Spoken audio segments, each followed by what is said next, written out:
everyone, I'm Rhino Clavin with your Diz Daily Fix for Thursday, August 24th, 2017, and here's what's happening today.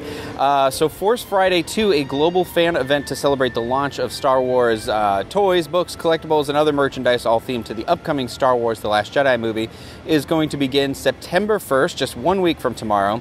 Now, over at the Disneyland Resort, the event will take place in downtown Disney, and to attend, guests must pre-register at the Disney Parks merchandise website beginning August 24th at 11 a.m. Pacific time. Once registered, guests will receive more instructions and details about what to do. Here at Walt Disney World, registration at Disney Springs will be outside World of Disney beginning August 31st at 6 p.m. So that kind of night of before you get in line. Guests will receive a numbered wristband and be instructed to return to World of Disney by 11:30 p.m. Force Friday 2 guests at Walt Disney World should use the Lime parking garage, and doors on both coasts will open September 1st at 12:01 a.m. And it's really hard to believe that next Friday is September 1st already.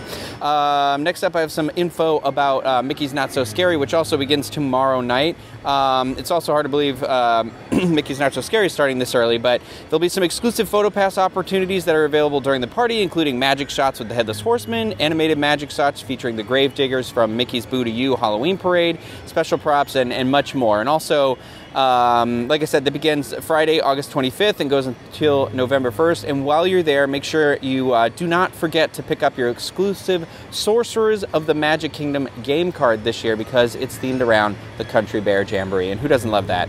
So finally, last up, the weirdest of stories today, which makes me a little uncomfortable, is Disney research scientists along with UMass Boston are working on an artificial intelligence that will be able to analyze and predict the success of a short story. This technology could be used in the future by Disney and other movie studios to correctly choose the best scripts from the production floor.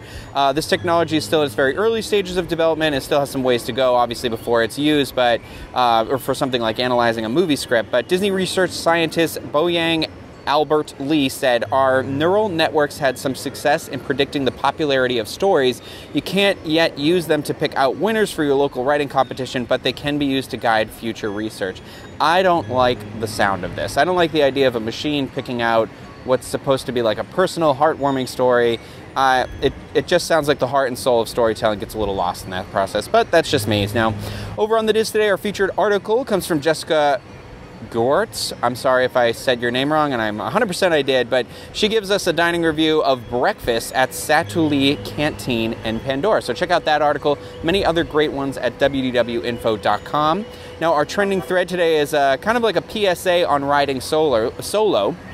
So poster Kyle, after a while, tells the story about he had some issues arise when he was seated on an attraction next to a child riding alone in a row. In his story, a 5-year-old was scared on Seven Dwarfs Mine Train, and when he tried to talk to the child to comfort him, the parents behind them got upset and confronted him when the ride was over. That's kind of insane. So you can look for this thread and hear that whole story on the Seven Dwarfs Loading Bizarre Things on our Theme Parks Attractions and Strategies forum to join in on that discussion.